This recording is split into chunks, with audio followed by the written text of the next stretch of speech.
Good morning, and a warm welcome to your show, Sunny Mornings San Francisco.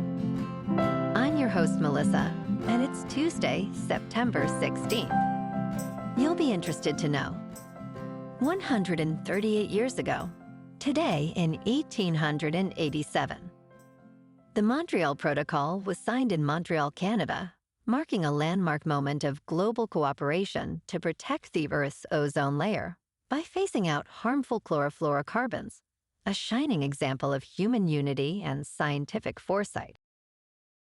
So now you know. And now, it's time for the Surf Report. Tuesday at Ocean Beach.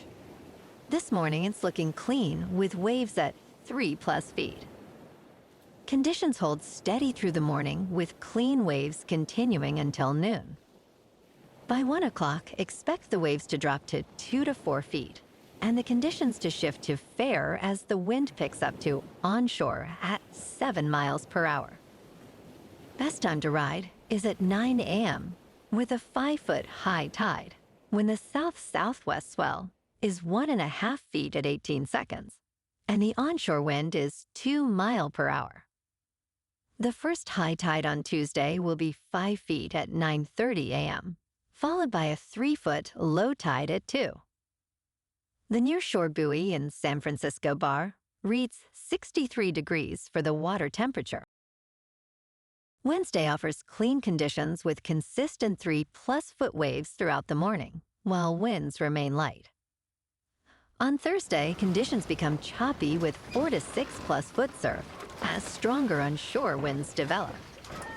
Friday sees a return to cleaner faces with 4 to 5 foot waves, especially in the morning, making it the most favorable day of the period. This morning, it's mostly sunny, and it feels like 63 degrees with 4 mile per hour wind. The sunset will take place at 7:16, and it will rise again tomorrow at 6:54. Looking ahead in the weather. Expect partly sunny skies on Wednesday, with a high near 66 and a light west wind. Wednesday night will be mostly cloudy, with a low around 59. On Thursday, there is a slight chance of rain showers after 11 a.m., with cloudy skies and a high near 64. Thursday night brings a slight chance of rain showers before 11 p.m., then a chance of showers and thunderstorms, with a low around 60. Friday has a chance of rain showers before 5 p.m. with mostly cloudy skies and a high near 66. Friday night will see a slight chance of rain showers after 11 p.m. with mostly cloudy skies and a low around 60. On Saturday, expect a slight chance of rain showers before 11 a.m. with partly sunny skies and a high near 66. Saturday night will be mostly cloudy with a low around 60. Bonjour, food enthusiasts. This podcast is brought to you by Versailles Cafe and Pastries in Encinitas. Nestled on El Camino Real South, just north of Encinitas Boulevard, this cafe is a haven for culinary delights. Indulge in their amazing Eggs Benedict or their gluten-free crepes. You can grab a panini for lunch or just breeze on through to get your morning coffee. They are open every day from 8 to 5. So stop on by and don't forget to tell them Sunny Morning sent you.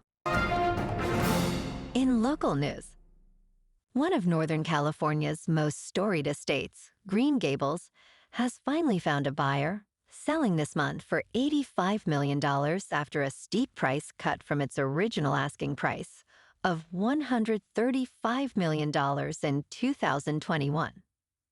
The sale, which closed on September 3rd, was brokered by Compass agents Brad and Helen Miller, though the identity of the buyer remains undisclosed.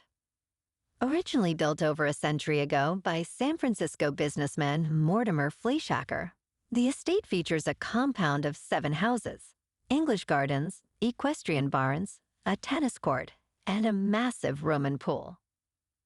The Millers described the estate as a once-in-a-generation opportunity in Silicon Valley's coveted enclave, highlighting its extraordinary history and beauty.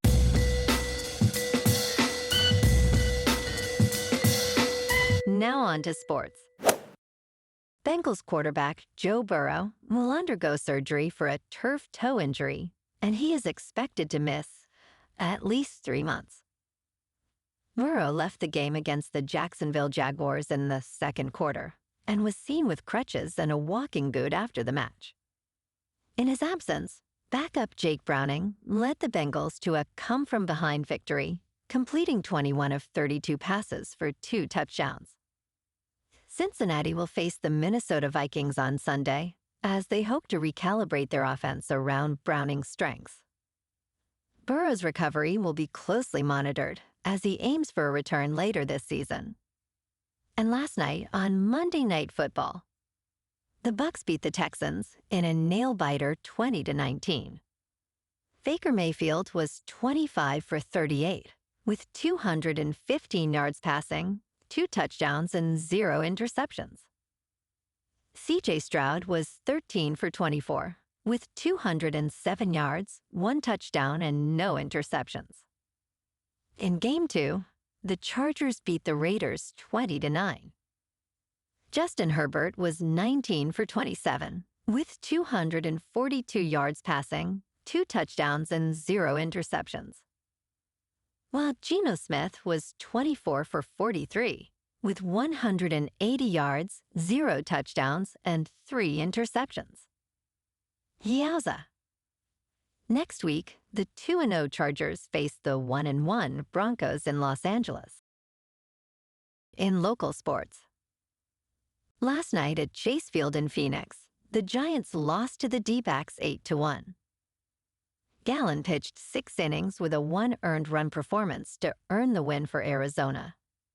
The G-men managed only 2 hits with 2 errors and left 3 runners on base. Arizona scored 6 runs in the 6th inning and added 2 more later. The Giants' record is now 75-75. Tonight, the Giants take on the D-backs in Phoenix for Game 2 of this 3-game series. The pitcher has yet to be determined for the Giants, while Eduardo Rodriguez is 8-8 with a 4.98 earned run average. First pitch is at 6:40 at Chase Field. In top news, California quietly became the biggest holder of MicroStrategy. It emerges as the top state pension backer. The State Board of Administration of the Florida Retirement System has significantly increased its holdings in MicroStrategy, increasing its indirect exposure to Bitcoin. Florida owns 221,860 MicroStrategy shares, valued at $88 million. The fund added 61,390 shares, representing a 38% increase from the previous quarter. As the leading state with the Public Employees Retirement System owning 357,183 shares, legal and regulatory constraints largely prevent public retirement systems from holding cryptocurrency directly.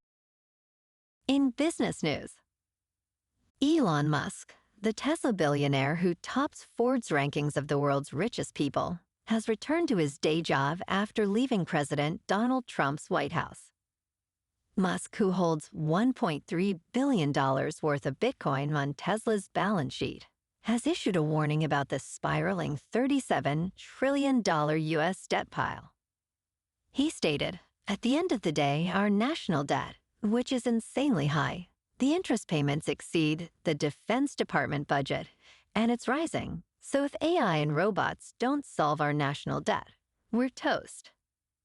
The U.S. debt has surged due to COVID-era spending and rising interest rates, raising fears of a potential crisis for the U.S. dollar. In crypto movement, Bitcoin is unchanged at about $115,000. Ethereum is down 2% to just over 4,500. And XRP is down 1% to $2.99. Moving on to a more local vibe. In our community spotlight on health and wellness, we are working with a national Pilates studio to bring you some free classes, so listen up. Check out Club Pilates, with several locations in the San Diego area. Pilates presents a comprehensive wellness approach, cultivating strength, reducing tension, and elevating mental well-being. Scientific research affirms its benefits. So now you can check out Club Pilates for a free class, with locations in Encinitas, Solana Beach, Oceanside, La Jolla, and more. Just be sure to tell them Sunny Morning sent you by. And now, back to the show. Let's talk science. Coffee naps might be the weirdest and smartest way to recharge. Research suggests a cup of coffee followed by a short nap could sharpen focus and fight fatigue. In Spain, it is common to follow lunch with coffee and a short siesta. Experts are now investigating the scientific merit of this practice. Caffeine is a potent adenosine antagonist that keeps us alert. Combining a nap with coffee could amplify the stimulant's effects. Early research indicates caffeine naps may reduce fatigue and boost cognitive performance.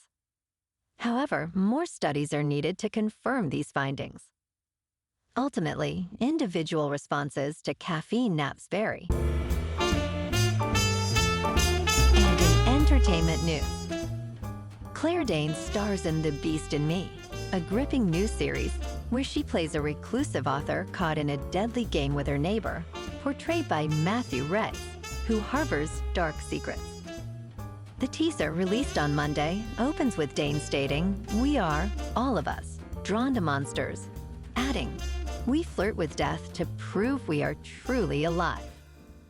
Set to premiere on November 13th on Netflix, the show follows Danes as Aggie Wiggs, who becomes obsessed with her neighbor, a former suspect in his wife's disappearance.